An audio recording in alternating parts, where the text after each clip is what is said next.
Off and running, Krueg Show on a Thursday night. We're going to talk about the Niners draft with two guys who know an awful lot about it.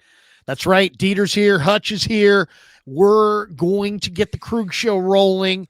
And we're, of course, brought to you by Pig and a Pickle. Fire up the band. Let's go.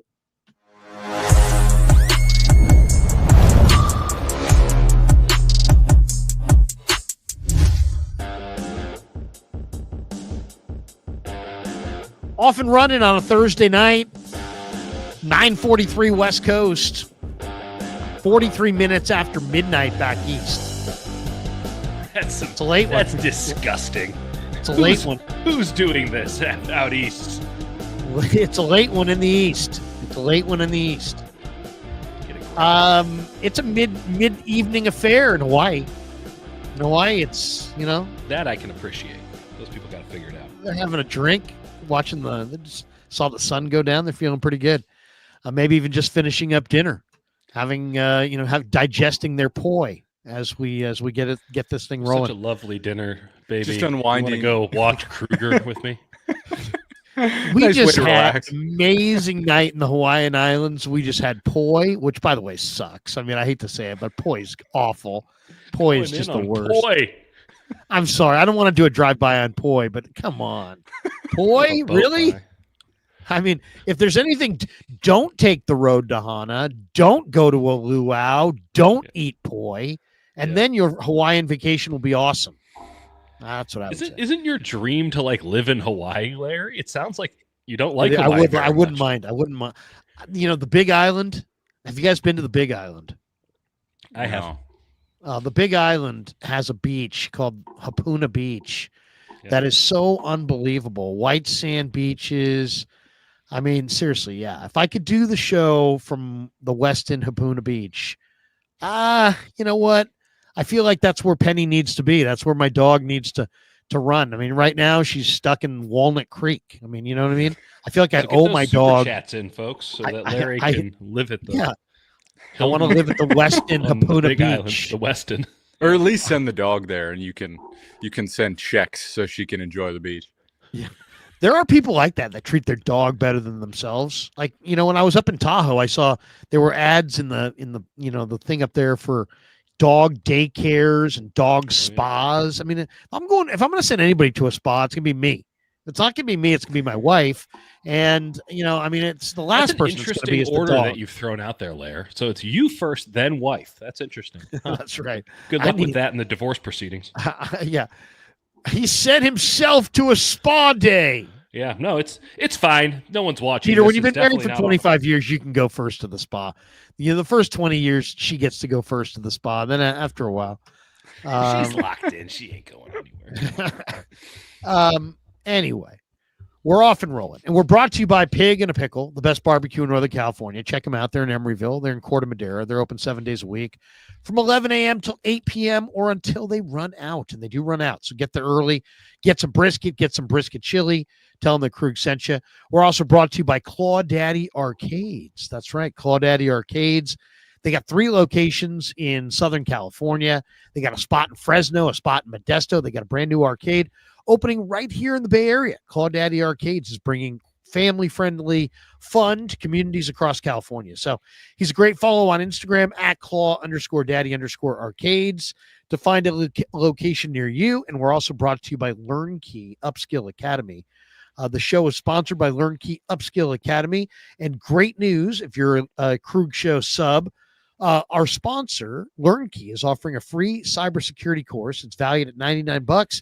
The course is titled Protecting Yourself and Your Organization. It's a 1-hour course and will give you essential tips to keep you and your company safe online. So limited time offer. Don't miss out. Click the link in the description of this video and claim your free course and start learning today at upskill.learnkey.com. And thanks to LearnKey and all of our sponsors for being a proud sponsor of the Krueg Show. The links are in the description below. All right, this is our first time getting together since the draft concluded, but we'll just roll it right down. There's a lot of people that really like the Mykel Williams pick. There's a lot of people that really don't. To me, the people who really like it really like the the run D, the arm length, and think that there's some pass rush in there. The people, I'll say this, the people that don't like it are more in the category of, and I thought they were going to be more in the category of, they just wanted to see more sack production. But the thing that I heard, at least from Cole Kubelik this week, was that he kind of questions his athleticism to play the defensive end spot on all 4 downs, or at least on all 3 downs, I should say. Not really. Nobody's questioning the run D. I don't think anybody's questioning whether he'll get sacks. He was talking about just his overall athleticism. He thinks he's more of a 5 technique. Like right now, he's going to grow into like a 5 technique in a 3-4 instead of being a real, like, he doesn't really see him as a weird critique. Double digit. Yeah. Hey, you know the thing that he's supposed He's never to had more do? than 5 sacks, guys. He's never had more than 5 sacks. So the projection on the pass rush is the pass rush is got to be about traits, because it's not about sacks.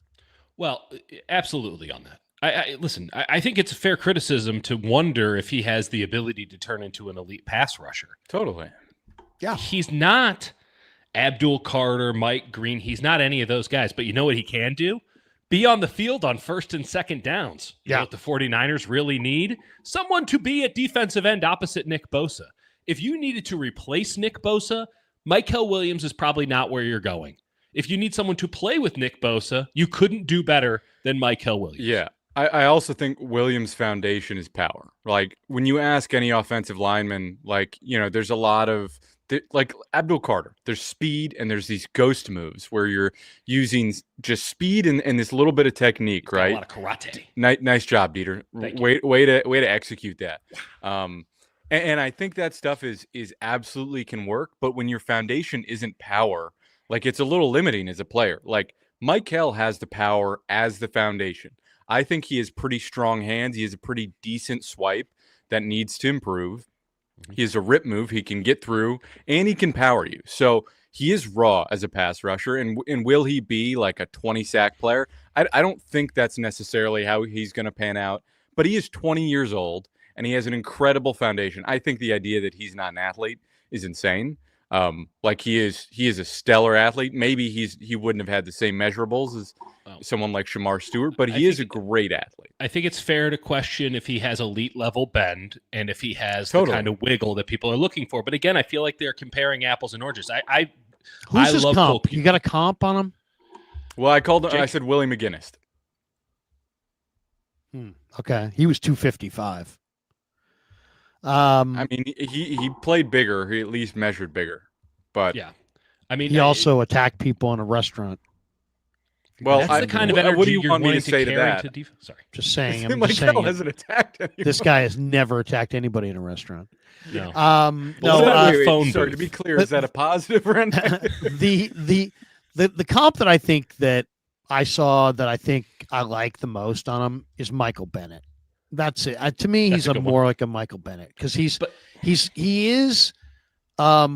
I think the thing I like most about him is that I do believe that you can put this guy all over the place, inside, outside, really everywhere. I mean, I think that's a great thing, because they like to line up guys all over the place and move them around. So I do think that's his real advantage. And as somebody said, Antonio Baker, he's 20, Larry. Yeah, we're talking about what he actually is. We're not talking about what we hope he becomes. I like to go. I'm more nervous. I've always think of it like, hey man, this guy's got to be good or I'm going to be fired. So I'm a little bit more nervous about guys that don't produce, because it's a little bit more of a projection. But that's really it. I mean, he's got a great body. He can play inside or outside. They like him as a guy. Georgia liked him as a guy. I mean, the one thing when you saw he was drafted, all those guys got up and were excited. I mean, if the guy wasn't a likable guy, to me, I think he's potentially a leader. So we'll see. It's just when I hear put on more weight and be a 5 technique, that makes me think that we're not going to see a lot of sack production. Yeah, why would he? Give me this. I don't think anybody's let's get into concrete. Let's get into concrete. Give me a sack number. Give me a sack number this year. In year one, Mykel Williams, that's going to be success. 5. Yeah, in year one, I'll say 6 or 7. Hold on. What did Leonard Floyd have last year? 8.5. I mean, it might be aggressive for a rookie, but that feels like a fair over. I also think there's going to be some rotation with Gross Matos and Samo and some of the defensive tackles are going to clean stuff up. But yeah, I would say I would guess. So 7. Success is what? I think having 8 or 9 sacks is success. Giving you what Leonard Floyd gave you last year. Yeah, 8 or 9 personally, sacks. Okay. Personally, I think success for him is being a domineering edge setter for the 49ers in the run game, allowing Bosa to, if you double team him, Mykel's going to close the pocket, and maybe he's not going to get a sack every time, but he is going to get pressure, at least a third of the time when he's got one-on-ones. I think that's success. I think getting pressure and consistently closing the pocket more than – because sacks – listen, I'm not saying that sacks aren't a real stat, but there is some inconsistencies where you can create a ton of pressure and not necessarily convert. And some guys, just like Floyd, just get cleanup sacks. Yeah. So for me, it's more about, is he consistently generating pressure? Is he consistently setting the edge? And is he able to disengage and make run stops, especially when teams target Bosa? Is he the player that you guys are most excited about in this Niner draft? For sure. Number 2 would be CJ West. I'm over the moon with the possibility of West and Williams being on the same team. Those were my 2 baby boys in this class. So you're equal on West and Williams. To me, let's get into Collins, because I think Collins is so intriguing, and it's like totally. There's potential that Collins and West could be really, really exciting. Yes. I mean, the 49ers had Dana Stubblefield and Bryant Young. They've had, Dennis Brown, Ted Washington. They've had Kevin Fagan, Dennis, Michael Carter, going way, way back. They had the orange, the gold rush defense with Cleveland Elam and Cedric Hardman and Jimmy Webb and Tommy Hart way, way back when I was a kid. Floyd Peters coach. The Niners have had a lot of great defensive linemen. But, man, the more I look at this, I know West is just great. Like, West has got just the most violent hands of all time. And his lateral ability is just so crazy great. I mean, yes, for a guy that big to move that well laterally, it's just so awesome. And he was destroying dudes at the Shrine Bowl. Really causing havoc. So dominating at the Shrine. You're right. In Frisco, those practices were just ridiculous. And what's ridiculous, and the part that you go, oh, wow, look at that. It's all about these things. He's got these crazy hands. And he just, once he's got his hands on you, he pulls the linemen, throws them away. He throws running backs down. He's really strong with his hands.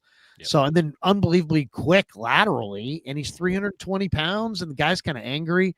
CJ West is going to be fantastic, but Collins is really intriguing because Collins is 332 pounds. And if you just looked at him on the film, if I didn't tell you how much he weighed, you'd probably say 305, 300, maybe 285. He's very proportional. He doesn't look like a big fat guy. Nope. He looks like a freaking King Kong in shoulder pads at 330. I mean, how many people that ever that didn't look really kind of fat at 330? And this guy doesn't look fat at 330. I mean, I know. This guy's 330. He looks that was one of my notes like a guy who's like 290. Like, he's if I just super well saw a balanced. picture, I'd be like, oh, 290. But no, he was built for this. I mean, honestly, he's somebody who it's somewhat surprising he's playing defensive tackle because somebody of this frame, like they get thrown on offensive line almost automatically, just on the basis of they don't make players who are 6'6", 330 pounds who carry weight like that. And not put them on offensive line. So the fact that he's on defensive line is a testament to how athletic and how good he is at it, because any coach worth his salt would have said, hey, you can make a whole lot more money just going the other way and stopping dudes that are less athletically gifted than you. You know, God just does not make 6'6", 330-pound men naturally, which is why I'm a complete waste of space. Yeah, the upside with him is monumental. The downside is fairly steep too. Like there's a chance he's a whiff. Like I don't think that's how his career is going to go. But when you watch him, it's not quite the same because Kenneth Grant is shorter and stumpier, so has like naturally like his pad level is there's less room for him to lose that leverage battle. Alfred Collins and him both had the same sort of technique issues where at times Collins getting washed out. Like his strength is the run game, but I watched him at times getting totally washed out, would get too high, would have sloppy hand placement. And there were really bad inconsistencies where he's just like truly a non-factor in the play. And then there's other times he hits you, like when his hands hit you, it's like a bear, where he's literally like one hand rip throwing a guy to the ground like a child. So there's like massive upside and downside. I think his pass rush upside's being undersold, quite honestly. Like I think the athletic traits are a question mark there, but the pure power at that size and the length he has, especially to wrap up once he gets anywhere near the quarterback, like he has more pass rush upside than I think he's being given credit for. If nothing else, he's going to markedly improve the 49ers run defense, not that it had anywhere to go but up, on the basis of he's so large. And Correct. That he's not a complete inherent liability in the run game. One, because he was wildly productive in the run game at Texas. And two, because yes, he has pad level issues as all 6'6" players on the interior typically have, but it's not a Javon Kinlaw like pad issue where he's never had good pad level ever. Like in the case of Collins, it does seem, and I haven't narrowed it down to where I want to say this definitively, but I have watched just enough to be. They played him so much at Texas, it looks like the pad level has something to do with him being tired. That's my guess right now. And you put him in an NFL rotation, specifically a Chris Kusarek rotation, to where he's staying relatively fresh. You know, no one's ever going to be fresh playing NFL snaps, but relatively fresh. And I think some of those pad level concerns can go away. And if that's the case, he has a chance to be an absolute monster. When we were doing grades, Jake and I both gave him a B, but like B is the appropriate letter. B for boom. B for bust. The bust possibility is in all players is there. When you're that big, the bust possibility is even greater. But the boom possibility is this guy's the second coming of Chris Jones, except he weighs 20 pounds more, so you can't even run at the guy. Like the chance for him to be the best defensive lineman in this draft is pretty high. The chance for him to be a nothing is not as high as the boom potential, but it is there, which is why he went in the second round. Durability, I think, would be my big concern, just because anybody who's got those kind of long legs is potentially, and he did show up at at Texas's pro day in a walking boot, and you don't want to worry about foot stuff with big guys. Once the feet Bill go, Walton once told me, Bill Walton, big fella, when the feet go, they all go. Yeah, I mean that's a concern. The other thing is, we're starting to get a theme here. It's like the Niners, a lot of people banged on the Niners. I think the biggest criticism, a lot of people said the Niners reached throughout this draft. Mykel Williams was taken at 11. PFF, I don't know what you think of PFF, but PFF had him at 38. Collins was taken at 43. PFF had him at 74. Right. Nick Martin was taken at 75. PFF had him at 309. Yeah. Upton Stout was taken at 100. PFF had him at 197. So, I mean, how do you, my whole thing is this. I look at it this way. It's hard when you're picking out of a group of people to find somebody from the outside world who can come in and make your football team. If you do find a guy who can make your football team, to me, I think that's really valuable. So if you can get a bunch of guys that make your football team off one draft, I think that's a really good draft. Well, that's not an issue for the 49ers as it pertains to defensive line, seeing as they only had like two people in a folding chair for that position. The bar was so incredibly low. I mean, you heard Kyle Shanahan basically describing the panic attack he was having that he didn't until day 2, where he's like, we had so many holes. We didn't have enough football players. Right. I criticize them because they do reach, and they did reach. I think, insular.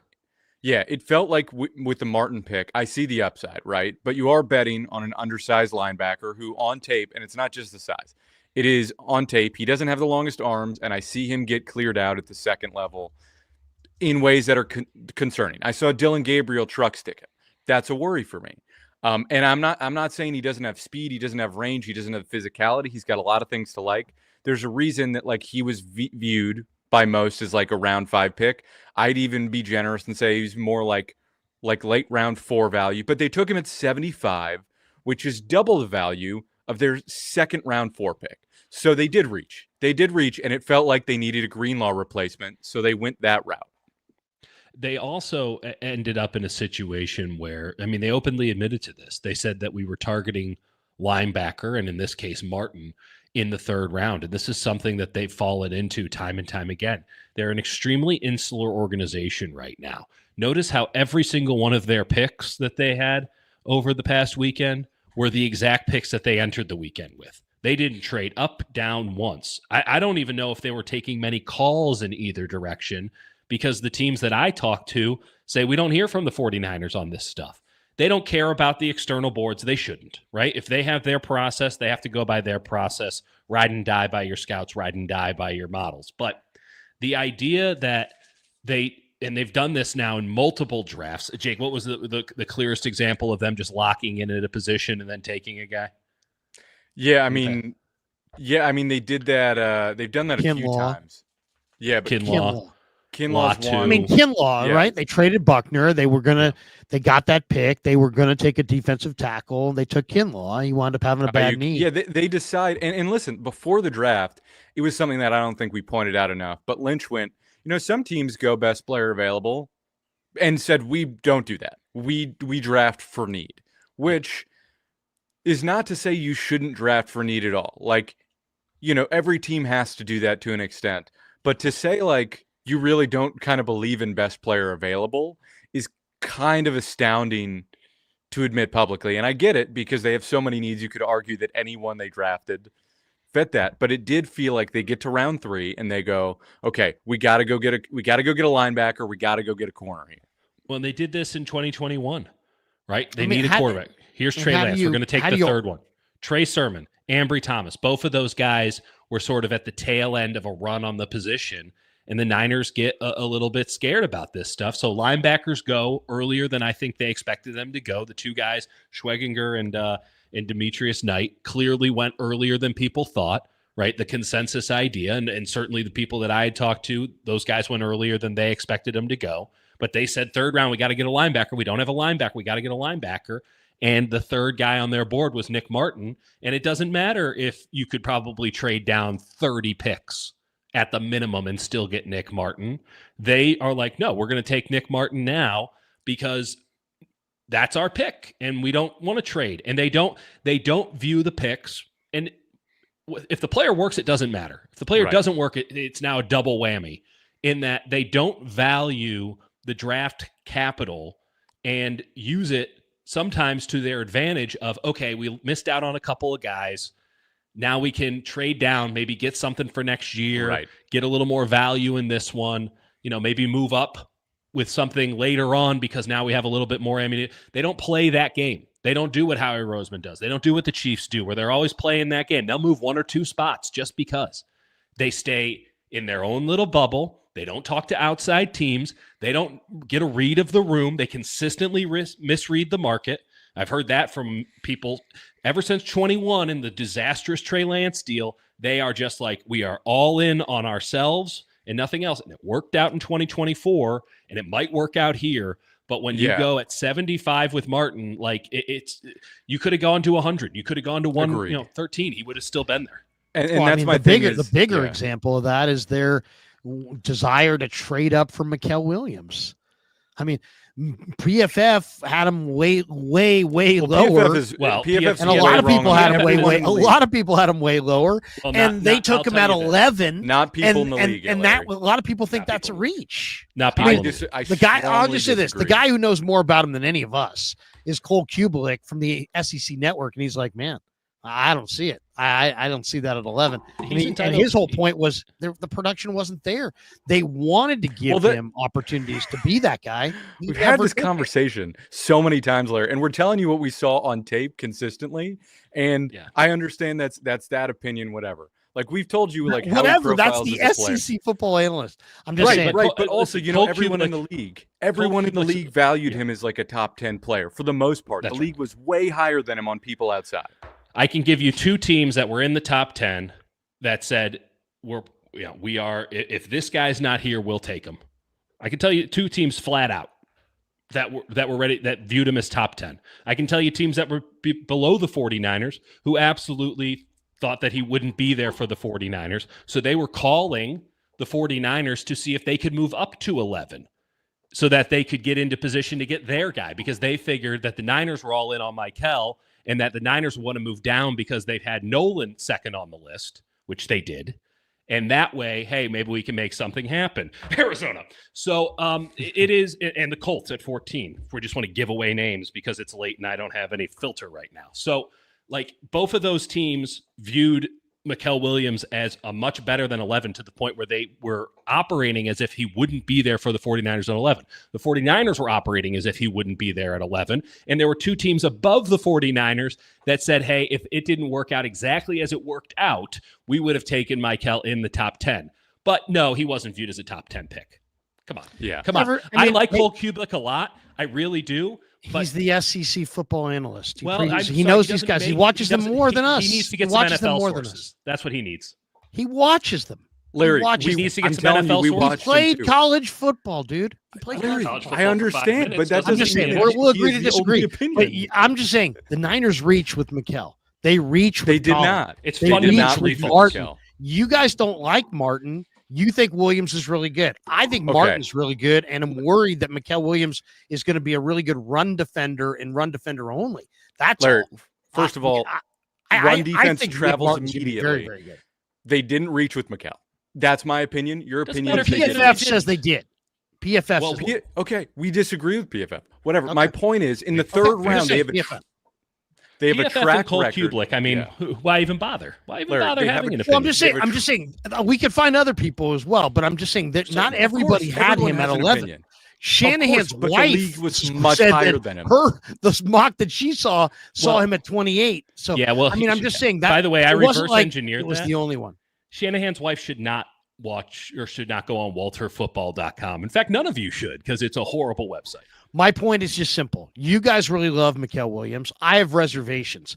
I really love Nick Martin. You guys don't love Nick Martin. Correct. Let's get to Upton Stout. Where are you guys on Stout? So Stout, here's the thing. Like as Stout as a player, I really like him. Again, they are betting on undersized guys, which can work out. And as a slot corner, it can work out more than any other position because these are smaller guys. But at 100, which is, again, another top 100 pick, you have arguably one of the best slot corners in the league, and you're saying it's not so much Stout, right? It's the fact that they had Diamo Lenore, who they signed to a contract, and they're getting a steal by him playing inside and out, and all of a sudden they go, all right, well, we actually don't want him to play nickel anymore. We're going to bring Stout in. And it's not to say that like Stout's a bad player or that putting him at nickel and Lenore on the outside is like a horrible idea. I do think that's like fairly heavy value to draft a nickel who is a size outlier. Again, I like the tape. I think he could be a really good player, but when you already have a guy who can do both and you're just saying, let's limit what we already have, I question that process. And I question them more in the third round because outside of Fred Warner and outside of Dom Pooney last year, they whiff every goddamn time and they overvalue how they assess players every time. There were bigger corners all over the place there. He went third round. Quincy Riley went. Mac Williams went after that. Zoff Frazier went after that. Denzel Burke went after that. Dorian Strong went after that. Bilal Kone went after that. All those guys, bigger bodied corners. Are you saying that they should have gone with one of those guys? Williams and Kone are both slot guys. To be fair. I would also say that at 75, I think they probably should have just gone with Jacob Parrish, who could do both, who's a guy that they could do both. And then you could take Nick Martin at 100, which I just think would have been a better a better approach to it. Again, my process, my idea of how it should have worked.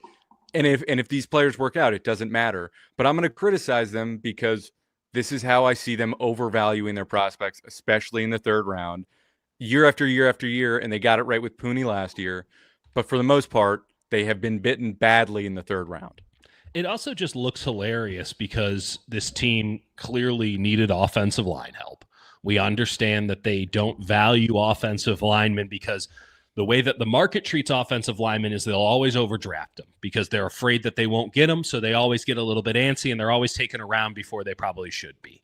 Well, the 49ers also hold the standards of offensive line grading so high that it will never line up with the market.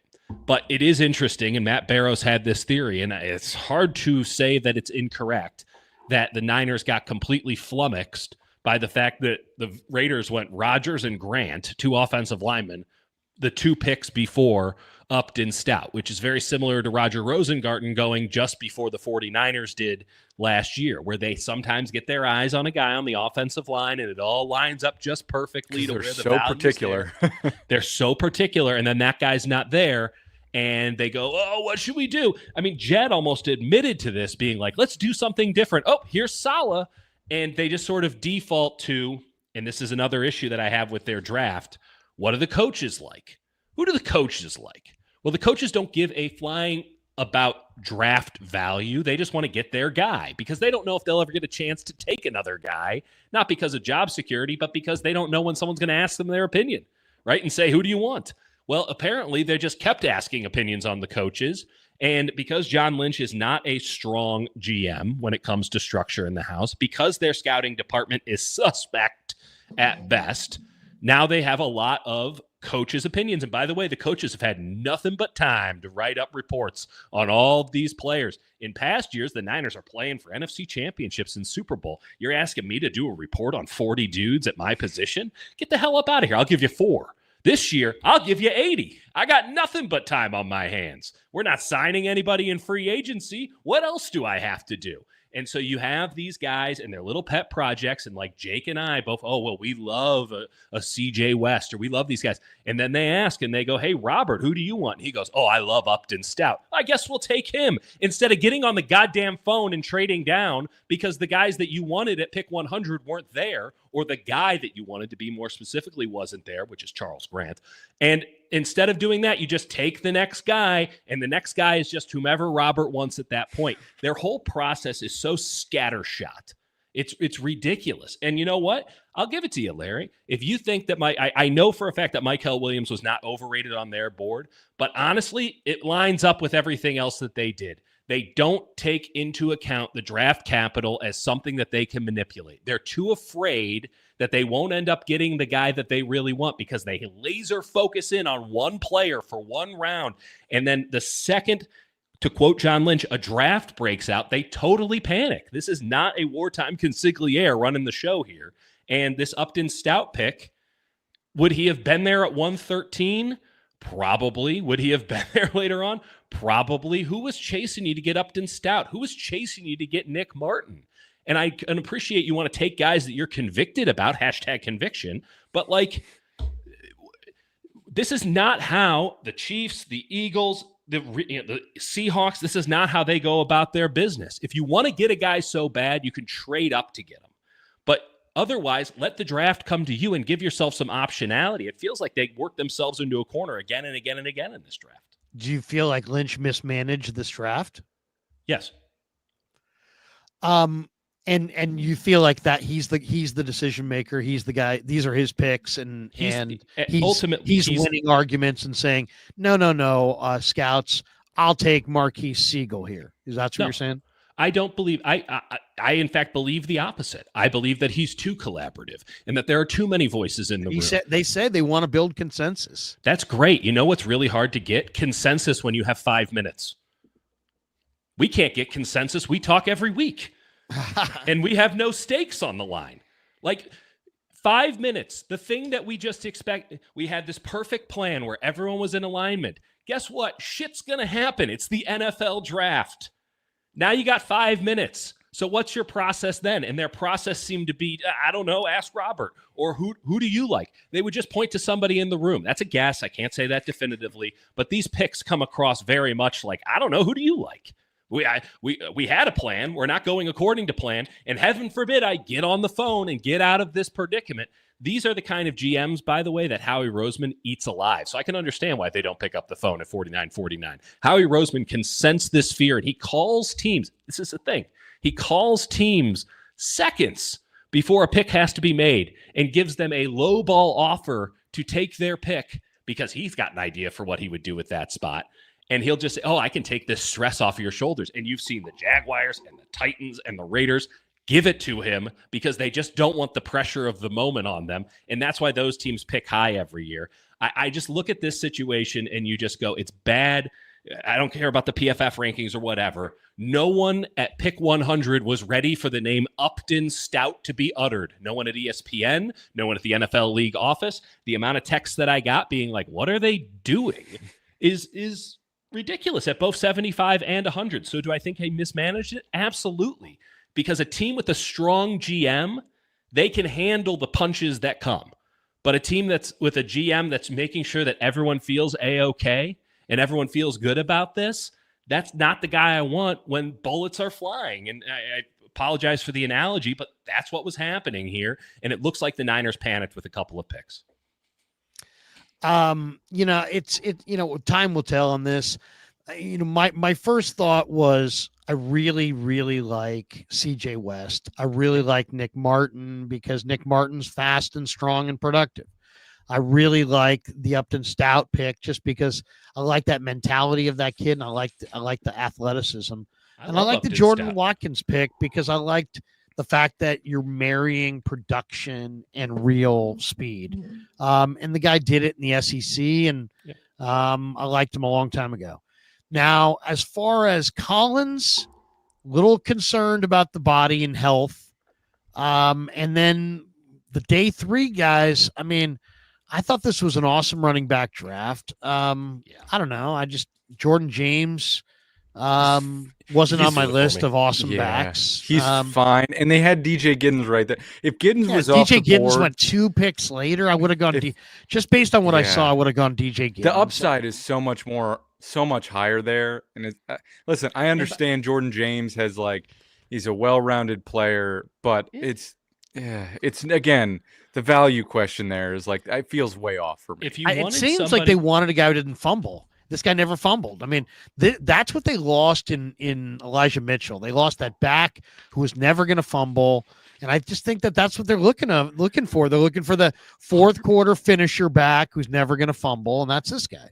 I mean, I couldn't agree more, Larry. Jake and I have been arguing about who No. I'm not arguing that they're not trying to replace Elijah Mitchell. My point is that I don't think he runs and moves and operates in the same way that Elijah Mitchell does. No, I don't either. I don't think he looks like Elijah Mitchell. But he's an undersized back that typically runs into tight gaps. That's their Elijah Mitchell archetype. Right.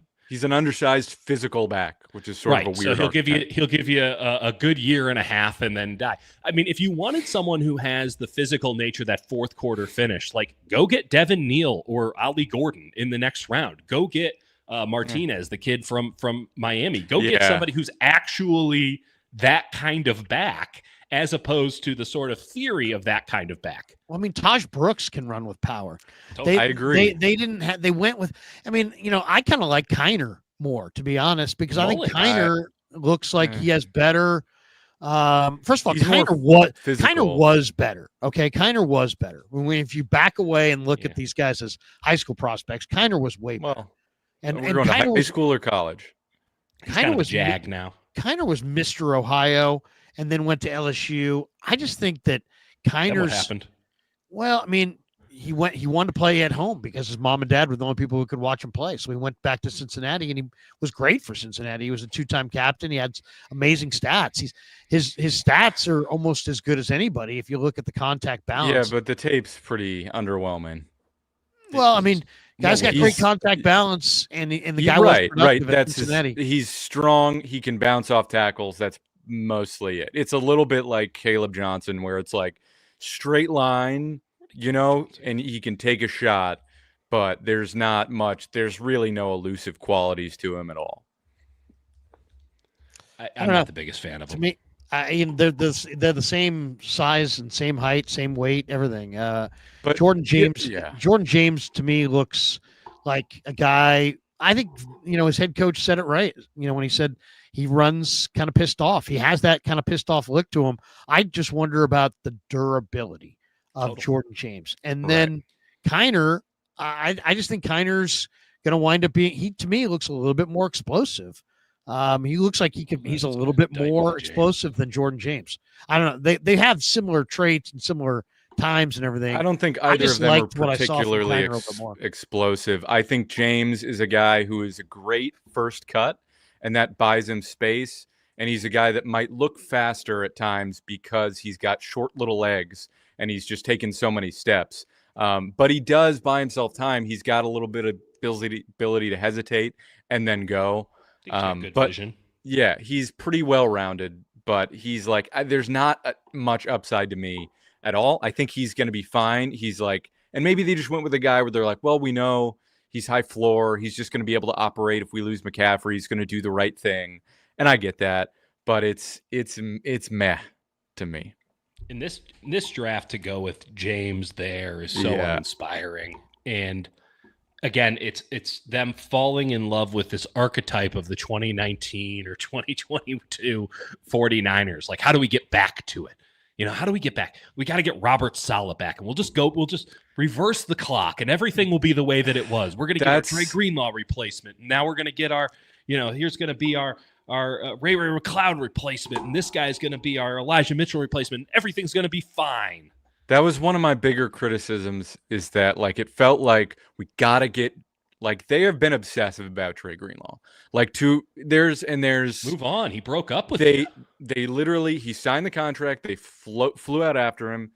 He's injured, and then it comes out on this side of it as opposed to Denver, which do with that what you will. And then through the draft, they're like, we got to get a Greenlaw replacement. And then with Stout, it's like, let's go get a guy that's like K'Wan Williams, right? Let's go get a K'Wan replacement. And it feels a little bit like, remember that guy? Let's go get a next version of him, while they're simultaneously talking about evolving and taking this thing into the next era. And there's a little bit of dissonance with that for me. Just a little bit. Okay, so the other pick, I'm going with Sigle. I mean, I know he ran the 4.37, and you need a safety. There weren't a lot of great safeties there at this point. This is another example of, one of these, instead of playing the draft as it comes to you, you're trying to, fill holes. And it's like Marques Sigle. I don't know about that one. I mean, it's like, yeah, he ran 4.37, but you way overdrafted him if you look at where he was ranked. I don't know. I mean, to me, that one's really iffy. And then I liked Connor Colby because, I think Connor Colby has some interesting traits. I know he's not overwhelming as a, when you watch him, but this guy's made a ton of starts, and he's not very old, and he's in a great system. I think the odds of him being one of their best linemen this year is probably pretty good, considering all he's got to do is beat out Ben Barch and what they got. I don't think tons of Connor Colby or Drew Moss, but based on what I've read, they probably have a shot to start at left guard. Rourke didn't get that at all. Bergen didn't get that at all. I mean, well, that's them literally being like, Sigle, I don't know who Rourke, should we take. And who's Bergen were who's really the new special teams coach. Who do you want? You could have gotten offensive linemen. You could have gotten Sigle, another Sigle's running back, also Montrell Johnson. I mean, there was with Sigle, it's also like there's plenty of safeties. I get what they're looking at, right? There's a ton of speed. By the way, safety is one of those positions you actually don't necessarily need to be the greatest athlete of all time. For example, a guy like Maxon Hook out of Toledo, who I really liked, he went undrafted. I thought he was very draftable. You could have gotten him undrafted again. And they said they need safety. This is the guy on our board. This is where he's ranked. Let's take him, which it'll work out or it won't. And awesome. Then I understand Rourke. I have no problem with Rourke. I think taking a quarterback in round 7 every year is a pretty good way to do business. I don't think much of Colby at all. I was really, really underwhelmed by the tape, and I kind of prefer Moss's tape by far in terms of just the guy out on the field. Yeah. And then, ending it with Bergen is whatever. Take a punt return. I don't care. It's pick 255. Yeah. I mean, once again, the special teams coach was yelling and screaming about Bergen. It's like, I've never seen an organization that listens more to their special teams coach. Collaborative, Larry. It's called collaboration. Maybe we could do more. Collaboration is good. I understand that because you do have analytics people, research and development people. There's a lot of different ways to cross compare the players, and a lot of it's advantageous. So I'm all for that, all for collaborative. But you know what? It's like, why are you?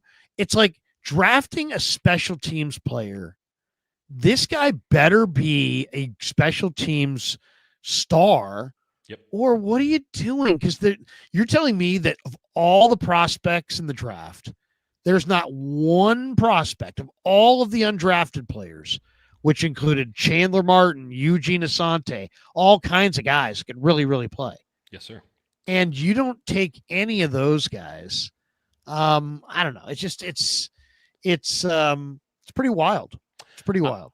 Going back to Sigle at 160, he's a 23-year-old safety whose most impressive part of his tape was that he ran into the frame really fast once the play was over. Like, it was like hard to find plays that he made. Like, watching 2 full games, he's pretty uninvolved. You spend a good deal of time being like, which one is he? We watched a lot of Kansas State film because we were both big Jacob Parrish fans. We watched a lot of those. Like, Marques Sigle was only brought up loosely as an undrafted free agent type because of his athletic testing numbers. And like, I can see, and a lot of people think he's a nickel, which you already have an Upton Stout. So maybe you took 2 nickels. Great job, everybody. And one position that was. Or he's a box safety, but he doesn't show the tackling ability of a box safety. Maybe he plays free, but I don't see the vision. I don't know. We're going to have to find out in real time. I can't tell you if it's a good pick or not. I don't really care. The whole thing feels like, they're getting beef up front, which they obviously need. And then they're getting small guys in the back end and using those guys to protect them. To me, like, if you need a guy at 75 and like Nick Martin to be protected at the second level, he's not worth pick 75. Dude, like, that's as simple as it is. And this is where I'm coming from here. 160 Marques Sigle. 161 is Smile Mondon to the Eagles. Right. 165 is Aronde Gadsden, tight end for Syracuse. Best hands at the tight end position.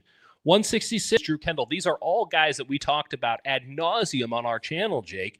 These are all guys that we liked more than Marques Sigle, but, the Big 12 network was able to find 4 good plays. They drafted Dan Jackson in the 3rd round. We're talking about someone who's draftable, but every single one of them, you're like, man, you know what? This guy would be a really good special teams player. Like, pick 75 on. You're like, man, they got some dudes who can play some special teams. This team is filled with George Odoms now. Do you guys like Drew Moss? I do like Drew Moss. Yeah. I think he's got a funny sort of build where he's like so stout in his upper half. The first note we both had on Drew Moss is like, oh, this guy is not a tackle. Not even a little bit. You have to bump him inside immediately. But he's got quick feet. He's really, really, he does the thing, he finishes. Like, he's mean. He's a road grader who like wants to put you in the dirt. Is there like a lack of technique where he's just trying to use that strength and ability over actually, knowing the craft of the position? Sure. But I do think like, I wouldn't be surprised if he made the roster over Colby. So there's a lot of Pooney in Moss. There's a lot of Pooney in Moss. Here's a little video of him right here. Let's see what he looks like. Yeah, I was watching the Lamar film, which he was a tackle right at Lamar. Guard. Okay, gets the second level. He's fluid. I think that was the word you used, Jake. Killed. I mean, this is against Texas too. Like, don't. Yeah, but look at that first step off the line is pretty impressive. And that's Alfred Collins getting absolutely, okey doked. Isn't that your man Vernon Broughton, Jake? Just getting wrecked right there? No, that's Broughton's 45. Oh, apologies. Sorry. They also rotated a white guy, number 15, in there pretty consistently. Oh, goddamn! What a tackle! Yeah, that was the clip I was talking about. I love Makuba. Listen, for an undrafted free agent, I mean, pretty good pickup. Especially at a position, I think we're underrating Ben Barch a little bit. I think we're underrating Burford a little bit. But like, it's not to say that anybody's above competition at that spot. And it should be wide open. I mean, they should really go into camp and say, we're actually going to split the reps totally evenly and just see what happens. They won't, but they should. Moss had a 92.3 run blocking grade.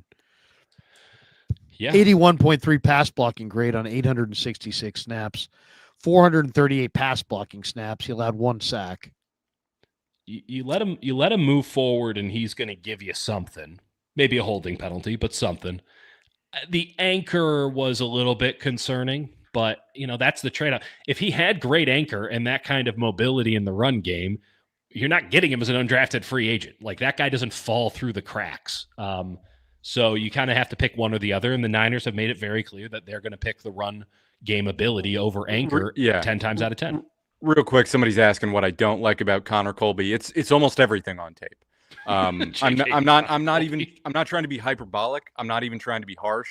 I wanted to like him, right? Because you look him up on RS, you go, oh, he's got incredible traits. And then you watch it and you're like, this guy's getting demolished at times. He's great out in space and getting to the second level, but like, he has a really weak anchor. I literally said in my notes, can opener hips. Like, he allows access to his inside and turns those hips way too often. Yeah. He's just not, for his size, a guy that's like actually creating displacement consistently, and he's getting displaced at times. There's just not like force at the point of attack. And again, could it work out? Yeah, the traits are there. Like, maybe he needs coaching, but Iowa's like a pretty good offensive line school, and I was unimpressed. They run a lot of inside zone at Iowa. And if he is attacking middle linebackers, he can put up some real highlights. But the second he's going up against defensive tackles, he gets spun a lot. I mean, he really does get spun a lot. That's him at his best. Duo block up the middle, can jump off, and that was a defense. That was an NFL defense. That was Phillips, I think. He loves that. He's moving pretty good right there. He moves great. No, I've never said anything about his movement. His movement's fantastic. That's the best thing about him. But again, this is what I'm talking about with inside zone. This guy's made 60 starts. You got to remember this. He made 60 starts in the Big Ten on a really well-coached team. Now he's got to beat out Ben Barch, who's played 7 plays in 5 years. I mean, the odds are he's probably going to be. Yeah, but like, do you see him actually one-on-one driving anyone here? These are combination blocks. Like, he got a nice little turn right there. I'm not saying that wasn't, but I'm saying I rarely see him driving people downfield. There's a real lack of drive and lower half displacement. I mean, the problem that you're going to run into here is that you're rarely going to see Iowa try this thing called the forward pass.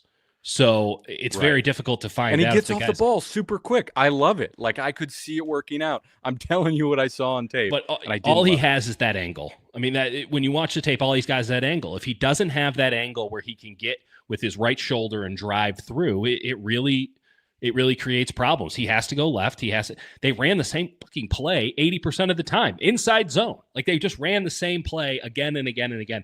So also, I will take some umbrage on the notion that it's a well-coached team. Like, I ask any Iowa fan if they think Kirk Ferentz is doing a great job in the year of our Lord 2025, and I think you'll get a different answer. Well, no, I think they're a well-coached team. I mean, a well-coached team, look at their players. I mean, do you think George Kittle's a smart player?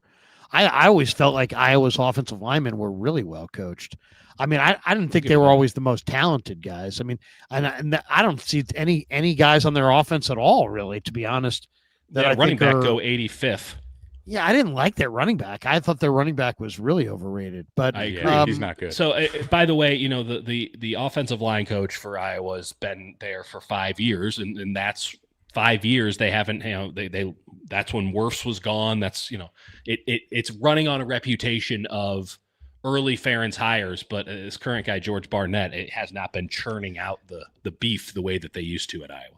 Well, it's just one of the best coaches in college football is Kirk Ferentz. I mean, there's no question. I think Kirk Ferentz is coaching his final year of college football. That's a little prediction for you.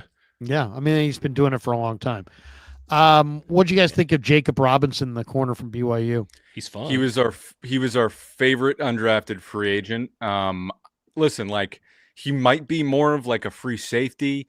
There's some questions about, like, you know, once people get contact with him, does he have the size and the strength to hold up? But my God, if he sees a screen and has like a little, he's going to destroy that screen. He triggers downhill like a bat out of hell. He's incredibly fun. I think he's got good feel and zone coverage. He's got a really nice back pedal. He triggers to the ball. They want to talk about all gas, no brake. He's like the living incarnation of that. He was my favorite of their 6 undrafted free agents. There's a lot of Lenore in him, which feels like such an lame comp, but there really is a lot of Lenore in him. I wouldn't play him on the interior, though. I wouldn't play him at nickel.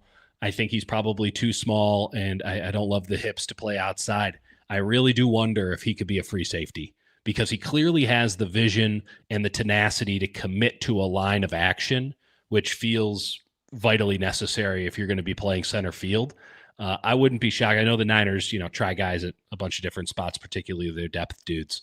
They did it with Renardo Green last year. Oh, we'll play him on the inside. We'll play him a free safety, as if it's also easy. Maybe this guy who's incredible at outside corner. Yeah, let's play him at every other position. No, but he's 170 pounds, Dieter. He's not playing safety. I mean, 170 pound safety. No, you're right. Come on. I mean, if this guy's got a big brother or something. I want him, and that's what his skill, and this is probably why he's undrafted. His skill set seems mostly suited for seeing, diagnosing, and attacking. He's 181. He's 181, Larry. It's still a little light. I don't know about that. Some places I've seen list him at 160 something. He's 5'10" and a quarter, 181 as he measured at the. I'll say combine. this, Jake, I love you, buddy, but I'm going to agree with Larry on the principle of that boy looks scrawny. Oh no, I'm not. I'm just saying what the numbers are. He plays small. I have the same concerns about him actually playing safety. But I think that might be the one spot that he could actually do it. And I agree with you, Larry. I don't think he's big enough to actually do it. What do you guys think as far as who's the big winner and loser from this on the roster in your mind, this draft? D. Winters is the big winner. Who's the big winner? Who's the big loser here for the Niners? You think D. Winters is a big winner? Yeah, I mean, I guess because it's not the stiffest competition. They brought in one dude. Ben Barch, also a winner, because it's all three again not that. Yeah, all three of the trays at outside corner are big Jake winners. Brendel's a big winner for sure. Trent Williams could probably renegotiate his contract. I thought Mason Klein was a big winner just from the standpoint they didn't get anybody. I mean, they got nothing at tight end. I mean, that guy's easily their third best tight end right now. George Kittle, Luke Farrell, and you've got Tongus, Braden Willis, and Mason Klein. Tongus is better than him for sure. They're gonna. Oh, no way. Pliant's way better than Tongus or Braden Willis. So that seems like an issue. But he's 6'8". He's 6'8". And so am I. That doesn't mean training camp. He didn't do anything. I mean, Tongus. Come on. Tongus didn't do anything either. Let's be honest. No one's arguing that Tongus did anything. He was actually great in training camp and then did nothing because they went, we're not actually going to play. Mitts. No, I'm just saying they've given Willis a shot. They've given Tongus a shot. Oh yeah, I'm not probably going to be. I'm not high on any of their tight ends not named Kittle. They're all bad. Yeah, Luke Farrell got paid a lot of money because they're bad at this. That's why I just wrote about why they have to extend George Kittle because they're the worst. They've been worse at replacing tight end, at finding any other options at any other position. They have been honestly hilariously bad at it. And let's be honest about how they got George Kittle. I mean, they basically 5th round. Kittle was They're darling. Watching CJ Beathard.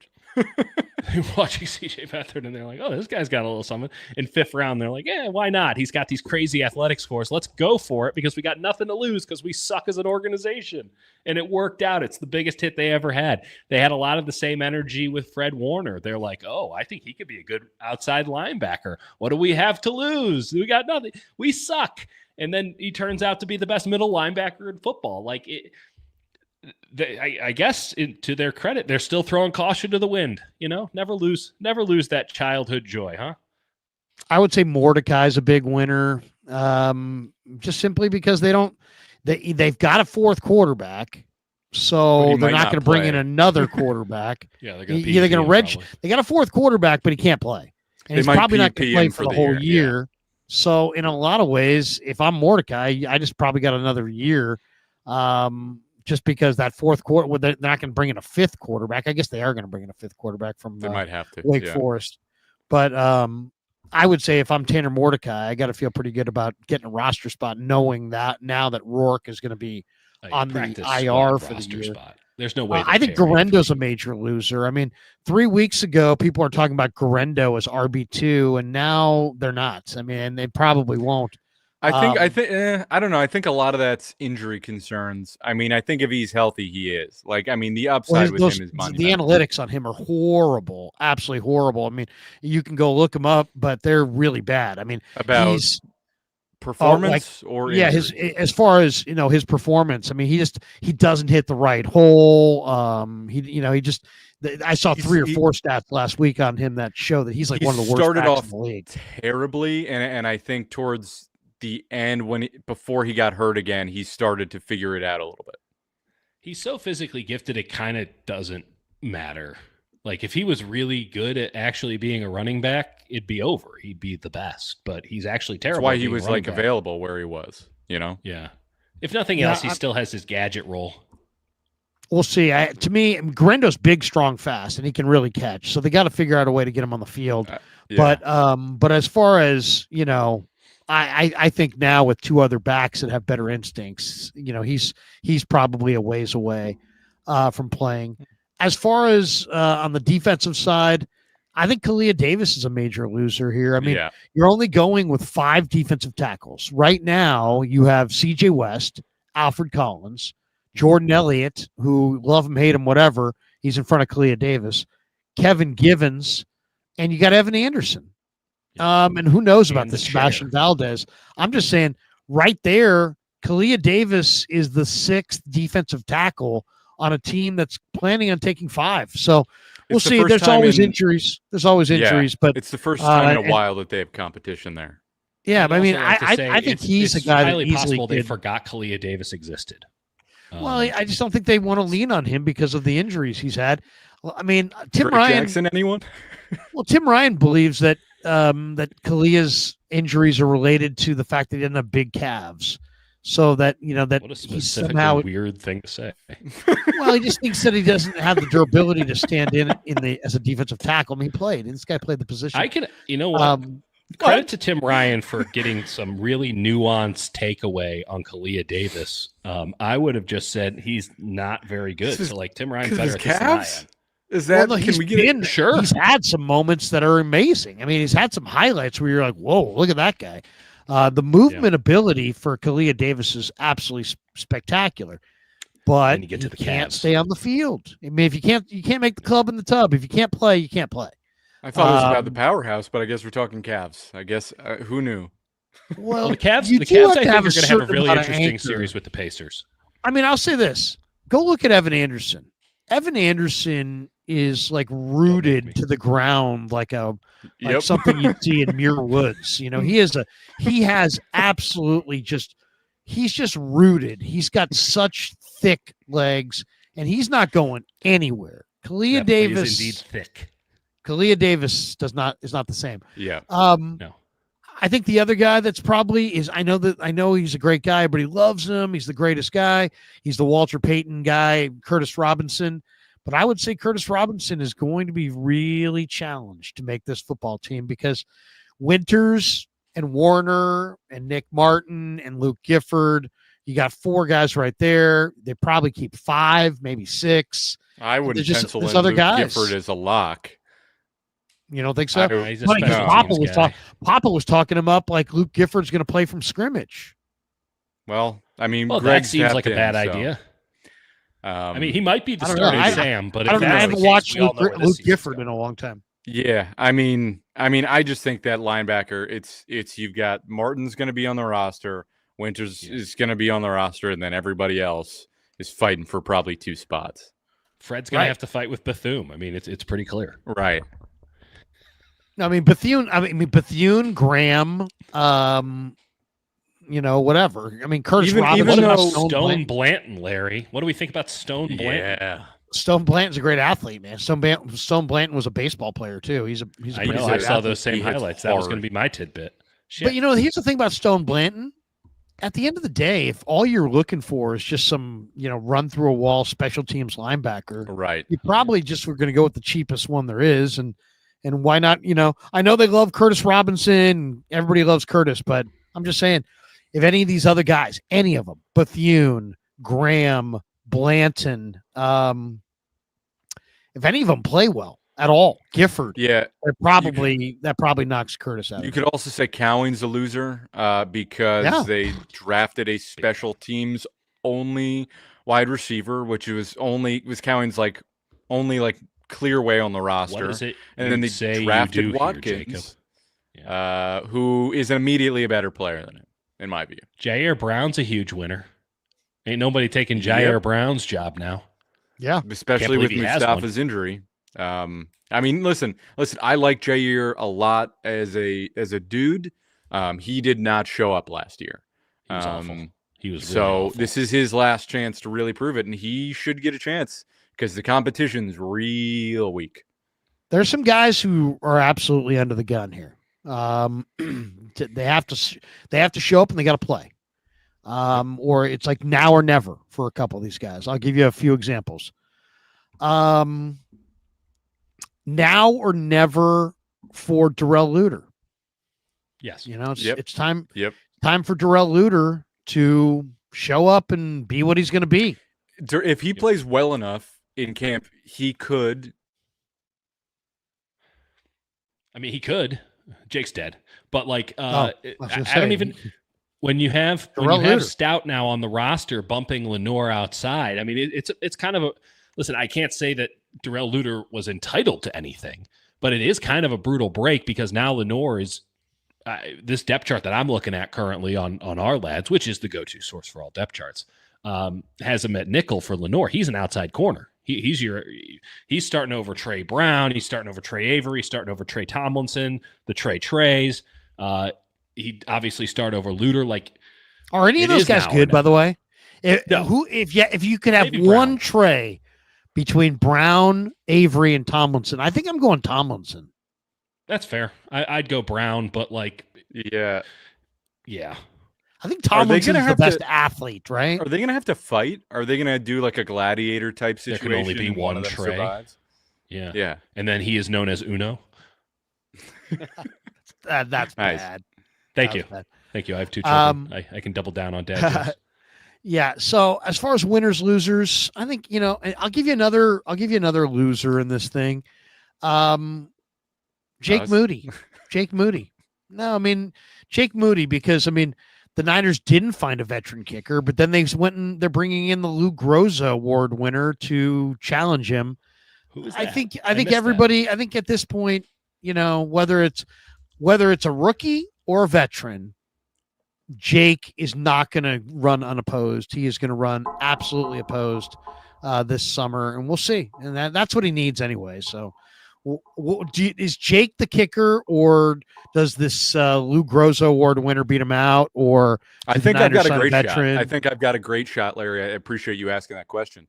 I have kicked a 50-yard field goal before with the wind at my back, so I'm feeling good. I'm feeling good about my chances this year, and I'm putting it all faith. I'll put it all in faith. I think I'd prefer Lou Groza himself at this point. He died in the year 2000. Before we get out of here, a couple supers, of course. Let's hit our supers. We have 9 of them. Here we go. Sonny Desai. Krueger, 10 minutes late. Oh, man. Do we always got to keep track of this stuff? Same amount of off time John Lynch and company spent on evaluating offensive linemen for this year's draft. Oh, let's get a good dig in there. MSQ. If all the best current college football players were put on one team, no matter their graduating class, could they beat the worst NFL team as of May 1st, 2025. If you're saying like the worst NFL team or the worst NFL players, it's a different conversation. Because if it's like he's saying if you took an all-star game, he's saying an all-star team of college players. Right, but I mean, all-star team of college players. If you put them all on one team, yes. I mean, do the math. It's like, look how many first-round picks there are. But I mean, is that against the worst, like actually constructed NFL team, or is it the worst NFL players at each position? Because if it's that, then yeah, because like Jeremiah Smith is going to go for 300 yards against the worst NFL corner in the league. Like legitimately, if you did like Caden Proctor at tackle, you had Cade Klubnik at wide receiver and Jeremiah Smith, and on the other side is Downs. I think I'd take them over the Titans. Yeah, I mean, first of all, you can take an all-star team of players. Maybe on Terrell, CJ Allen. Think of it this way. I mean, think whoever the worst team in football is right now. Who's the worst team in the NFL? Carolina or somebody? Who's the worst? Cleveland. If you took every one of the best players in this draft and you could have them on one team, yes, that's like the greatest draft in the history of the world. And yes, I would take that team over the Cleveland Browns or whatever. I'm curious on who would coach it. Is Saban coaching, or do I have to coach it? Because that's a big difference too.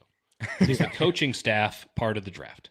MSQ. You think Collins can and will be what Kinlaw was supposed to be? Take that $199 and buy yourself a space bar, my friend. I would say, you know what? And this is this would be a message for all Niner fans. Watch other teams and broaden your scope. I would also say I can't listen to one more comparison of Brock Purdy to Jimmy Garoppolo. They have nothing to do with each other. I mean, that's insane. I would say the thing about it's like size-wise and pad level-wise, there's a fair comparison, but also like Kinlaw's number one trait was get off. Like you were betting on get off and size and him attacking at the point of attack, whereas Alfred Collins is not like an elite get off guy. He is power, which is a little bit different from their traditional mold. It's power, hands, translating that into force at the point of attack, holding up against double teams, that sort of thing. Whereas Kinlaw was giant dude, burst off the line, go attack. I think Kinlaw's way slower. To be fair, Lance Zierlein did make Alfred Collins' comp on NFL.com. I get it. Because that's he made Kinlaw his comp. Yeah. Well, Kinlaw is enormously strong, and I would say Kinlaw is definitely more durable. I would say if you said, what do I think? I think Kinlaw is the more durable player, and Kinlaw's proven to be pretty durable for the most part. But I would say he's had a ton of knee issues. Collins looks. They both have the same issue, which is playing too high, getting their legs exposed, taking too many hits to their legs, getting hurt, not being able to play because they're hurt. I think that's the issue. As far as I think Kinlaw's stronger, but Collins definitely. I disagree. I actually think Collins is stronger. I think Collins stronger hands. Yeah, you go tell Kinlaw that. Kinlaw was all low. Kinlaw was actually a lovely man to talk to, by the way. Kinlaw was so strong, strong. I think Collins looks way faster. Doesn't mean he was the strongest. Yeah, he was pretty strong, man. He was. Collins had more pop. With his hands. Kinlaw's legs are more like rock. They were so sturdy. Well, that's the thing is like Kinlaw's legs. That's the thing. Collins didn't have that kind of base. Kinlaw was built with really strong legs and a shorter torso, whereas Collins, again, as we talked about, is more evened out, which is why I have like a little bit less concern with the pad level because Kinlaw is like fighting gravity. Kinlaw is a gigantic, thick human being, massively strong. You see Collins. Collins is a basketball player. Collins' mom was a great basketball player, and Collins is built like a basketball player. And I bet you anything, Collins, if we could watch Collins, play, dribble the ball, I bet you anything he's got spin moves and all kinds of handle because he just looks like a basketball player. He's very athletic, man. Very athletic. Sounds awful. Well, because he's natural. His natural weight. The other thing about Kinlaw is very tight. This guy's got a lot more looseness to him. There's a lot more. I don't know. To me, I see a much better athlete with Collins than Kinlaw. Kinlaw was a stronger man, But I think Collins a way. Well, Kinlaw, the problem is like he was an outrageous player getting off the ball, but then his knees gave up immediately. So he played 10 games in 2021 and 2022 combined. But I mean, just think about, guys, look at the highlights of Collins and the way he contorts his body. Kinlaw doesn't contort his body. Kinlaw comes up out of his stance and just is like, we know, he takes guys on, he'll twist, he'll turn it, but he doesn't. Collins has got little man body moves. Like, he'll do stuff. He's got wiggle and stuff. Collins is an athlete. I wasn't saying Collins a jumbo athlete. That Lance Zierlein was right. I was just saying that he made that comparison. I don't think he was right. Collins reminds me of somebody. I just can't think who it is. He reminds me of some like he seems like the 2025 version of like one of the guys from the Steel Curtain, like LC Greenwood or something. He just seems like a guy who's like just a big athletic dude who's a great athlete, and he looks like he wants to just kick ass out there. That's the way he plays the game. He throws guys down and he plays with a lot of force and he pile drives guys into the turf. We'll see. I don't know. I don't know what kind of disposition he has. I'm eager to talk to him this summer. Kind of like a young Calais Campbell. Yeah, like a young Calais Campbell. Calais Campbell was that's a good one. Who had a great draft in your mind? If we said, you know what, this team, it's just like, I absolutely think if I said to you, give me Arizona, the 2 or 3 best drafts in your mind. Arizona, Philly. Who are you nominating? We'll all nominate one. Arizona. I'll go with Arizona. Yeah. Well, I said that one, so take it. Okay, fine. I'll go Philly. Go ahead? What do you tell me? Whoever wants to go with Arizona, Philly, go make your argument. What'd you like about Philly's draft? Jake, talk Arizona for a second. They got Nolan at 16. That's a good start. Yeah, they got Nolan at 16. They also got a linebacker who I really loved in Cody Simon. After that, I thought Arizona's draft overall, they got pretty good value. They went Nolan. They went Will Johnson. Jordan Birch, who's like, again, like sort of a tweener, but is really strong and has a lot of size where you can, sort of play him at 3-4 edge. There's like some flexibility there. I think Simon's a really good linebacker. I'm not a huge fan of Burke. He was pretty stiff, but like guy who produced at Ohio State at 174 was good. I loved Hayden Connor. They got him at 211 out of Texas. He's a mauler, a dude with like no neck whatsoever, but wears a neck roll. He was awesome at Texas. And then whatever, they drafted Keaton Crawford, but like getting Walter Nolan and then Will Johnson, Simon and Connor, and guys who produced at like the best schools in college football, pretty good bets. I mean, the Eagles did what the Eagles do every year. Jake and I don't see necessarily eye to eye on Jihad Campbell. He's lower than I am. I'm not that high on him. 31's probably a bit of a reach for me, but this is a team that's a draft for need for the Eagles, given what's going on with Nakobe Dean, and they sort of went in the opposite direction, right? A bigger guy, even though they took all of our guys. I mean, Makuba in the second round is criminal. It's absolutely criminal. I'm not a big Ty Robinson guy, but I understand why you would take him in the 4th round with that kind of athletic explosion. Mykel Williams was the best nickel in this draft. They took him at 145. Smile Mondon is a wonderful, just an absolutely wonderful lottery ticket at 161. Injury concerns and like some off-field racing stuff, but like in terms of like he's like a giant nickel. Like he's got insane coverage ability and athleticism. He's fantastic. So, like, between Campbell and Mondon, you're getting one. They get Drew Kendall, who was the best center in this draft, in Jake and I's opinion. And then Kyle McCord, who, like, if you cut him, who gives a damn? But you get a backup quarterback. I mean, he's probably going to be better than, what's his name from Pitt back in the day, went 19th overall in the 22 draft. Miles Hinton is a solid enough offensive lineman. You like going to that program at Michigan. They produce him. Cameron Williams at 207. What? Like, how is he there? And then a guy that I've liked and I thought was a really good option in the 200s for a couple of months now, and Antoine Powell-Ryland at 209 out of Virginia Tech. I always like something there. And then, Jake, get this. It gets even better, buddy. They go out and they get your guy Maxon Hook as a safety out of Toledo as an undrafted free agent, and then they get one of my favorite players in the entire draft in Holland Pierce. And it's like, how he did it again, baby. He did it again. One team I'll also mention, I did like Commanders, like Josh Conerly. There's some miss there, but I also think like he's a pretty sharp player who will learn. Trey Amos was like my favorite corner in the draft at 61. Jalen Lane has some inconsistencies, but like a decent enough bet on traits. And then they get Kane Medrano at 205 and Ja'Cory Krosky-Merritt at 245, who like I liked more than Jordan James. Like, can we throw Seattle in here too? I mean, there's a little bit of reach in all of this, but Zabel at 18, he's going to play guard, center, or tackle for you day one. He's got a starting job day one. He had a very high floor. I'm a big Zabel guy, mainly because he might be my long-lost brother. Nick Emanwari at 35 in a Mike McDonald defense. Like, how can you let this happen? If he's going to work anywhere, he's going to work for that guy. Can't even hear Larry.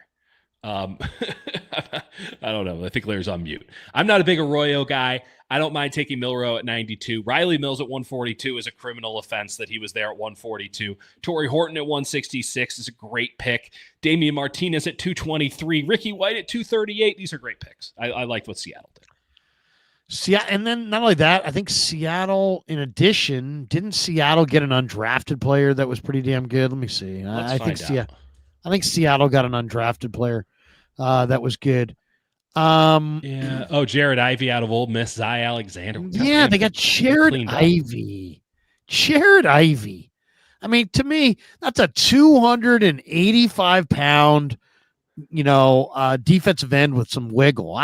That's a great one. And then for them to also get Zy Alexander, the corner, undrafted. They also got the UNLV linebacker, Jackson Woodard, undrafted. I thought those were really, really good undrafted players.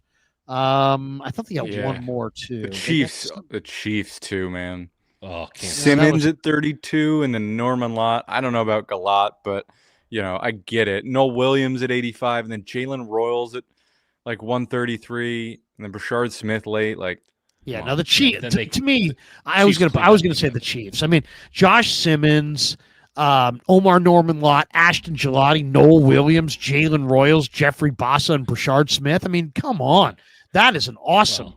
That's an awesome draft right there. I mean, that they didn't miss one time. I thought the Chiefs. Suck, but what's that? They also got four. They also after the draft they got Elijah Badger.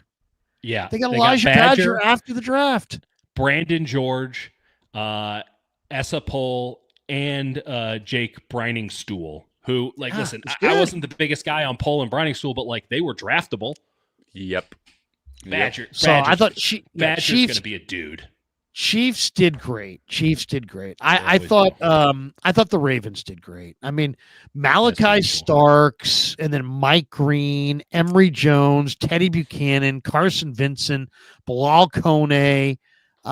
They got your guy, Jake LeJontay Wester. Yeah. They got Aeneas Peebles in the 6th round. They got Garrett Gallagher in the 7th round. They got my guy Chandler Martin undrafted. The Ravens, Eric DaCosta is just a phenomenal general manager. He always takes it as it They don't comes. overthink it, man. They don't go, who's our guy? Like they don't. They always get good players and they get good value. And they just, they're an amazing organization. Yeah, they got Chandler Martin after the draft. They got my guy Nash Hutmacher after the draft. I mean, those are two nice additions. Hutmacher is a big, strong nose guard. Chandler Martin's going to play in the NFL, man. He's going to play in the NFL. So I'm going to say a sentence that I never thought I'd say in my life. I kind of like what the Raiders did in the draft. Oh, yeah. The Raiders had a great draft. Like Genty at 6. Okay. The Genty conversation's over. He fills an immediate need for them. He's their guy. He's a stud. He's an awesome running back. Agreed. I wouldn't have taken him at 6. It's over now. Yeah. Beach at 58. Okay. All of these picks. Yeah, he's a good receiver, man. He's a good, solid receiver. He's good. He doesn't run Porter deep at 68. routes, but he's don't like it. But you know like Porter. Jeff loved Porter. I mean, he's a jumbo. I'll say this about Porter. Supposedly the Niners really liked him. This guy is an awesome athlete with length and size. Now he's a projection as a corner. He's also got pushed around like more than any other That's a great corner. Call. He's a lot like got pushed around like soft. So I have some concerns there. But like, yeah, if you're betting on traits, like, yeah, I totally get it. Like, he is an elite athlete. But look what they did after that. Caleb Rogers was probably too early, but Charles Grant's a stud. Dante Thornton's the deep threat. Tonka Hemingway's a phenomenal one-gap penetrator pass favorite rusher. South Carolina defensive tackle. And then Pegues is a nice pick. I kind of think Cam Miller's kind of interesting. Mellett is obviously a quarterback, but he's he's going to play, he's a 4-3 athlete. So they're taking a look at him. That's probably going to be a bad They're pick. taking some good roulette wheel spins, like ones that I completely bet on. The Mellett and Miller picks at 213 and 215, those are Chip Kelly picks. And it's like, you know what, man? Like, as much as I was going in, like, if you want to empower your coaches, empower them at pick 200, where it's like, if I cut them, I don't care. But go do something weird and interesting. Like, why not? Because you don't want to have to fight for these guys as undrafted free agents where 7 other teams are calling. Just bring them in. And if you cut them, no love lost. I would prefer not to do that at 75, more like, 215. But, like, he could draw up something really cool and fun with that. And when you have Genty and when you have Gino, like, I think that the Raiders might be on the right path here. It's 2 more teams that I really liked. I liked what the Chargers did. Always. The Chargers, I mean, think about it. If you're Herbert, you're watching that. You got Amarion. You got Amarion. Full-grown men. Amarion Hampton. Okay, he's a great running back. Then you get Trey Harris. You get a great receiver. Yep. Yeah. You get some help for your D-line and Caldwell and Kennard. And then you get another downfield burner in Keandre Lambert-Smith. You get another vertical threat in Aronde Gadsden. Yeah. I don't even care at all about their last 3 picks if those guys live or die. Trey Harris is going to be so good for them, man. Like, their first 5 picks are really – their first 6 picks are really good. Like, Hampton, you know exactly what you're getting. Right. Fantastic there. Immediate fantasy player. Kennard at 125 is so Chargers at fucking like just an adult man. They just went out and drafted men because that's what Jim Harbaugh does. He doesn't play with boys and all these kids and all this shit. Not. Sorry, weird sentence. But like he doesn't, he's not here to guide you on your path to being a man. He wants full-grown men to play professional football. That's all he got, right? Aronde Gadsden. Oh well, all he does is pluck the ball out of the air, and his dad was a pro for 10 flipping years. He knows what it's going to take to be in a facility. The Chargers know what they're about. They always draft well, and they draft to what they're about. They never break from their fundamental focus. They're going to be even better. They always draft well. It doesn't matter what the grades are. They know what they're about. The last one that I really loved, and I thought this team did exceptionally well. Because when I look deeper into their picks, I really like a lot of their picks and the methodology. I like what New England did. So New England gets Will Campbell. New England gets Travion Henderson. They got Kyle Williams, a receiver that a lot of people liked. They got, I thought, the biggest and best center in the Georgia kid, Jared Wilson. And then you weren't as high, Dieter? There was, he's very, very good. He's very good. But then I thought they also kind of made out because they got some really good underrated offensive undrafted guys. Ben Woolridge from Woodside. That guy's not bad. He was at the Niners local pro day. He's pretty good. Efton Chisholm III from Eastern Washington. He didn't run a great 40 time. That guy's quick as hell. He's snappy. Really, that's a guy that guy's good. CJ Dupre and G. Scott, I thought were really nice, big school, great I like athlete. G. Scott. I do too. G. Scott's a good tight end, and Dupre is a very underrated athlete. He doesn't know how to use his body, but they got 2 good tight end prospects as undrafted. They got Lan Larison from UC Davis, who I'm telling you, a lot of people think Larison's real. And then on the defensive side, Joshua Farmer in the 4th round, Craig Woodson from Cal, I thought is a really smooth safety. Braden Swinson from LSU is a really interesting edge rusher. And then Elijah Ponder, the Cal Poly kid, that guy's 260 and fast. They also got Borregales as a kicker. So I don't know. I mean, I think New England, New England went out in free agency, brought in, Garrett Bradbury, Morgan Moses, Mac Hollins, Stephon Diggs.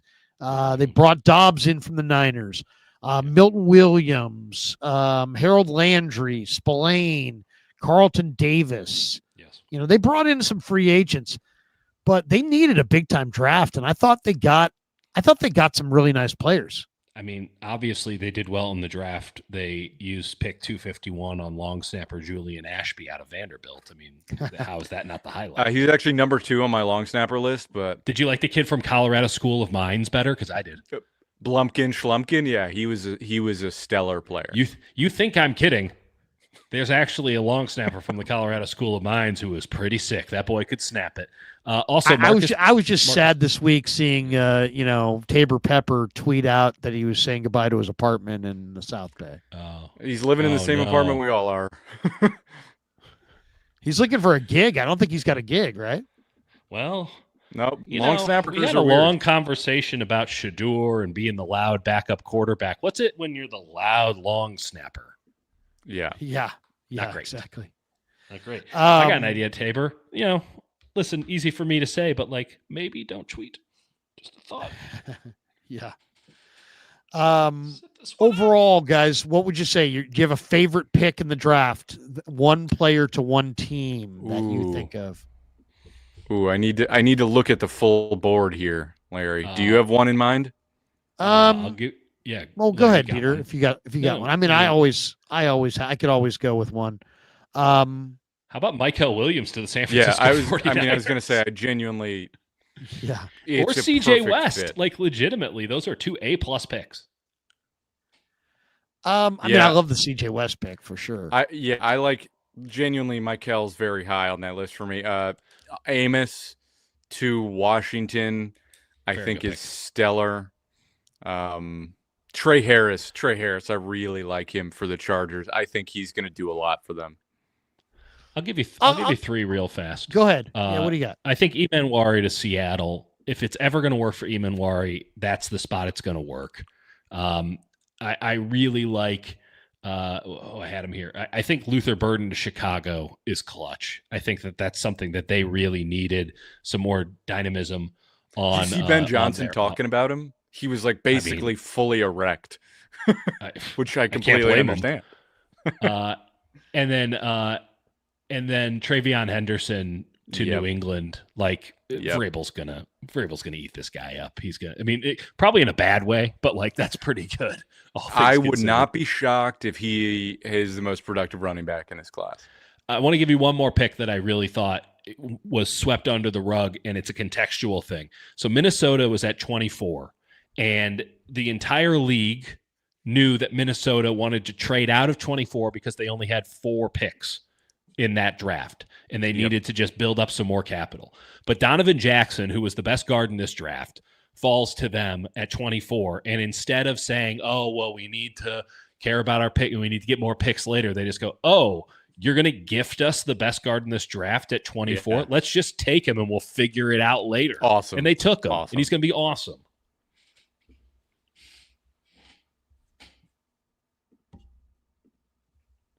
Yeah. I mean, I love Donovan Jackson in that spot. Thank you, Jake. I appreciate that you do. I mean, Josh Simmons at 32 is pretty good too. It's Larry talking into the void. I was going to say the picks that stood out to me: Jedi Barron to Denver. That's a great one. You got Surtain on the other side, and now you got Jedi Barron. I mean, come on. They had a weird draft, man. They got Barron, who's awesome, and then I like Harvey, and then they went insane with Pat Bryant 74. But the rest of it, I kind of like. Yeah, to me that's a really great pick. I think that was a fantastic one. The other pick that I really like is Quinn Ewers to Miami in the 7th round. Something tells me that's going to wind up being something. I don't know. I mean, I know Quinn Ewers looked really bad in this draft process, but seems like Miami, maybe he'll find himself. I definitely think another interesting pick was the fact that Jacksonville made the big move for the 2-way player Travis Hunter. I mean, Travis Hunter is just he's just a a very special player, and I just don't know exactly how that thing's going to come together, what kind of career he's going to have. But, I mean, we do a lot of drafts, but we don't see a lot of Travis Hunters. Let's just say that. I think he's really, really special. I also felt like the pick of Connerly to be the blindside protector for the quarterback there, especially for a mobile quarterback where you kind of need a tackle who can adapt on the fly. I think that's going to be nice. Daniels is going to love Connerly. I think that was a really, really great pick. And then if there was one other, who was the? You mentioned Donovan Jackson. Kansas City's criminal. I can't believe that was allowed to happen in general. How about Tyler Shug to New Orleans? Tyler Shug to New Orleans is interesting for sure. Vernon Broughton to New Orleans. Yeah, the Saints actually had kind of a sneaky good draft save for the whole Banks pick. I thought the pick that I think is going to be an awesome pick is Jalen Noel to Stroud. I mean, you're giving Stroud Jalen Noel. Well, they just drafted both of them because they're like, we actually can't tell which one's better. So let's take fair. A legit concern. I think Jalen Noel, I think, is going to be really, really and good. I know I said this earlier, but again, the entire NFL allowed the Philadelphia Eagles to get Andrew Makuba with pick 64, and that was really, really stupid, everybody. Let's get together and do better next year because Makuba's the dude, and the Eagles didn't need him. Let's hit the rest of these supers. MSQ says Niners trading up for Mykel Williams. Mykel Williams is like Sonny trading up for Vontae Mack in draft day. I gotcha. Vontae Mack, no matter what. Bay Area, sad too. That's one of my favorite actors, and he's no longer with us. Bay Area, lots of strong opinions on this podcast. I'm looking forward to seeing who was right and wrong and who really knows their ball. You don't need to wait. You already know. N Patio 63. Love you, Larry. Peace. Finally caught a live show. Thank you, sir. To Big 25. Nobody reaches more than the 49ers in the draft. And yet they only get short-armed guys. It's weird. Lorem Lipsum says, there you go. Super sticker. To Big should have promoted Peters and given Lynch another position in the front office. Shanahan needs to just be a head coach and stop being a general manager. He's not really being a GM for the most part, but sometimes he does meddle and it gets weird. Yeah. Claudaddy Arcade says, thanks for all the draft content, mocks, and guides, fellas. Made the process enjoyable. It wasn't enjoyable for us, Claudaddy Arcades. It was a bad time. We loved it. Silence says, Cohn will go tell Kinlaw that he was too soft. That might not be a good move. Kinlaw and Grant Cohn are going toe for toe on who can make more money this offseason. Claudaddy Arcades. Hutch, Roseman grabbed your guy, Max Hook, and his 100-plus tackles. Also snagged Holland Pierce post-draft. Niners should have taken a flyer on Conyers as a UDFA. I agree with that one, too. No doubt about that. Very surprising. Very surprising. I'm surprised he went undrafted. There's got to be something we didn't know on that. For sure. Maybe there's a medical thing. And if he's terrible, I'll point it out. I'll admit it. Yeah, but I think he's going to be an NFL player. No harm, no foul. Final thoughts before we get out of here, guys. I know you guys put a lot of man hours into this draft and a lot of man hours into the draft guide. We should tell people, if you want to get a hold of Jake and Dieter's draft guide, you just follow them on YouTube. That's it. Go to our channel, click the join button. And what we're putting together, it should be done next week.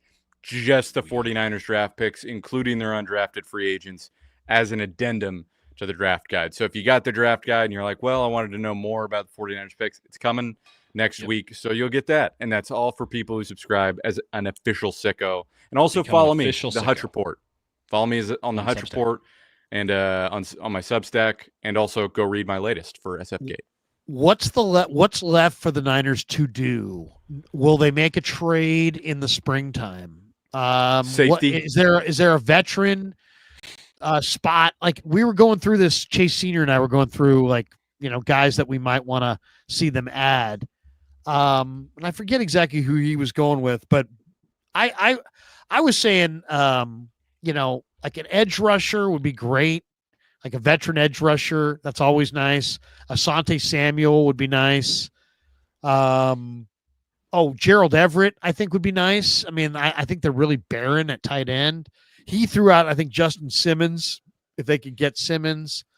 I threw out, that I think that the Packers are probably going to trade Romeo Doubs at some point. I would definitely be in line for Romeo Doubs when the Packers or any of their receivers once they're getting ready to dump them, because they just added 2 more receivers and they already have a deep cachet of receivers. I would look at safety. I think they are really, really ugly. I know they picked up a bunch of absolute middling at best safeties to play special teams and sort of compete, but I would think late window they sniff around there. Maybe Justin Simmons, he's 32. Jordan Whitehead played for Robert Saleh with the Jets, didn't quite go how they wanted. Quandre Diggs is still out there. And Julian Blackmon's the guy they sniffed around. I think it was last cycle. They did. He is a free agent. So late cycle, consider it. Marcus May is also out there. There's Chuck Clark. I think Jordan Poyer's available. So there's Clark. Yeah. Chuck Clark played for Saleh last year, right? So he knows the scheme. Yep. It's going to be Clark. You think it'll be Clark? That feels right for like $2 million.